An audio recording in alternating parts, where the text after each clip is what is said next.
2021년 신축년 운세 설명에서 형살에 대해 일부 언급을 하였기 때문에 관련하여 좀 더 설명을 해보겠습니다. 무언가를 구분하고 카테고리화하는 것은 처음 사주를 공부할 때 좀 더 빠르고 쉽게 단계를 밟아갈 수 있게 해줍니다. 그래서 각종 신살이나 사주 원국의 격을 구분하게 되면 공식에 집어넣듯이 쉽게 인식할 수는 있습니다. 하지만 계속 그런 구분된 상태로 공식처럼 적용하게 되면 단편적으로 해석을 하거나 단언을 할 수 있습니다. 그런데 사주의 각종 개념과 구분은 모두 음양오행의 기운 관계성 속에서 나왔습니다. 따라서 처음에 사주 공부할 때에는 구분을 하여 받아들이는 것도 좋지만 시간이 지나면서부터는 그 이면의 기운 관계를 이해하고 느끼려고 노력하는 게 좋습니다. 그러면 단편적이거나 일방적으로만 해석하지 않게 되고 확정적 단정을 하지 않게 됩니다. 이런 관점에서 형살이라는 것도 다른 신살의 개념과 마찬가지로 무조건 나쁘게만 작용하지 않고 사주원국과 운세 흐름 그리고 주변 상황과 처해진 조건에 따라서 긍정과 부정의 양방향으로 작용할 수 있습니다.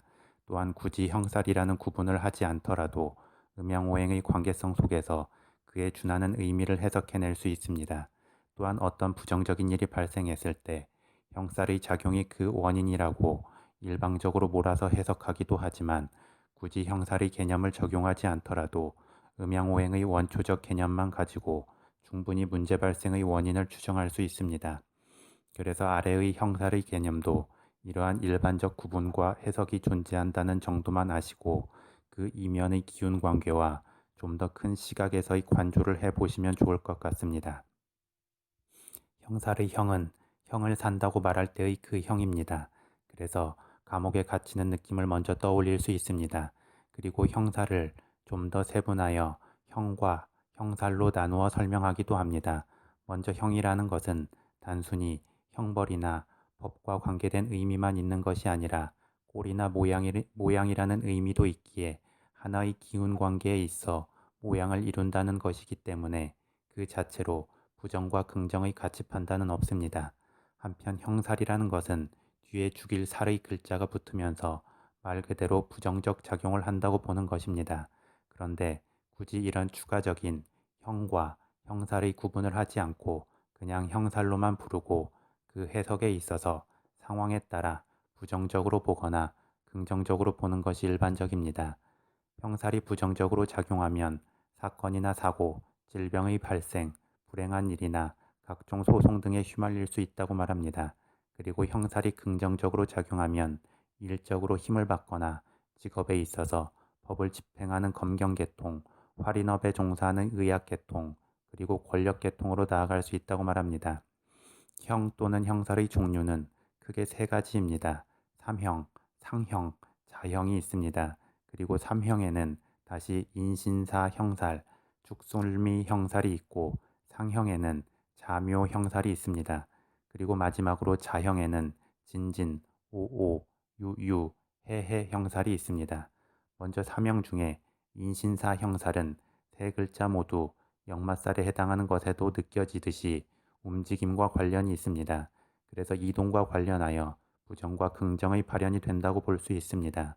이는 보통 이사나 이동, 해외 파견, 조직에서의 승진이나 좌천 등의 느낌이 있습니다. 또한 인신사 형살은 무운지형으로 일컫기도 합니다. 즉, 은혜를 모르고 움직인다는 말인데 이는 부정적으로 보는 해석일 뿐이고 그 이면에는 감정에 연연하지 않음을 뜻한다고 할 수 있습니다. 한 곳에 얽매이지 않고 움직이는 것이기에 객관적 느낌을 갖게 됨을 의미하고 그렇기 때문에 인신사 형살이 작용하게 되면 감정을 배제하고 객관성을 유지해야 하는 검경계통이나 의료계통에 맞다고 해석하게 되는 것입니다. 다음 축술미 형살은 세 글자 모두 화개살에 해당하는 것에서도 느껴지듯이 명예나 재능 발현, 고집 등과 관련하여 부정과 긍정으로 작용합니다. 그리고 축술미 형살은 지세지형으로 일컫기도 합니다. 지세지형의 앞에 지라는 글자는 땅지, 자를 사용하기도 하고 또는 잡는다, 버틴다의 뜻을 가진 가질지라는 글자를 사용하기도 합니다. 어떤 글자를 사용하든 그 의미에서는 세력의 막힘이 있거나 세력의 기반을 가진다고 볼 수 있습니다. 그래서 일을 해나감에 있어 막힘이 생길 수도 있고 역으로 일을 해나감에 있어 강한 기반이 생길 수도 있으며 세력이 뭉치기 때문에 그만큼 강한 힘과 고집이 생길 수도 있습니다. 한편 인신사 형사를 지세지형으로 보고 죽술미 형사를 무운지형으로 보는 견해도 있는데 개인적인 소견에서는 인신사 형사를 무운지형으로 보고 죽술미 형사를 지세지형으로 보는 게 더 느낌이 맞다고 생각합니다. 다음 상형에 해당하는 자묘 형살은 두 글자 모두 도화살에 해당하고 오행관계의 흐름에서 수생목의 흐름이 되기에 도화살이 강한 작용을 예상할 수 있습니다. 그래서 인기나 유흥, 이성관계, 구설수 등으로 부정과 긍정의 작용을 하게 됩니다. 또한 자묘 형살은 무리의 지형으로 불리기도 합니다. 직역하면 예의를 모르고 움직인다는 것인데 이는 부정적 해석일 뿐이고 좀 더 큰 의미에서는 어떤 관습적 틀을 벗어나서 치고 나오는 것이라 할 수 있습니다. 마지막으로 자형을 보겠습니다. 자형에서 진진자형은 진토의 글자가 연이어 있는 것에서 보이듯이 땅과 관련해 있습니다. 그래서 땅과 관련한 긍정과 부정의 작용이 있을 수 있고 오행의 토기운은 위장계통과 관련이 있기에 진진자형은 위장질환이나 피부병 등과 연관하여 해석하기도 합니다. 다음 오오자형은 오화의 글자가 연이어 있는 것에서 보이듯이 불과 관련이 있습니다. 그래서 불과 관련한 긍정과 부정의 작용이 있을 수 있고 오행에서 화기운은 심장과 감정을 상징하기도 하기 때문에 감정적 히스테리나 심리적 기복 등으로 나타나기도 합니다. 다음 해해자형은 해수의 글자가 연이어 있는 것에서 보이듯이 물과 관련이 있습니다. 그래서 물과 관련한 긍정과 부정의 작용이 있을 수 있고 오행에서 수기운은 신장과 비뇨기 계통 그리고 이성을 상징하기 때문에 그와 관련한 질환이나 아니면 약물과 음주 관련 문제 또는 극단적 행동의 문제 등으로 나타나기도 합니다. 다음 유유자형은 유금의 글자가 연이어 있는 것에서 보이듯이 금과 관련이 있습니다.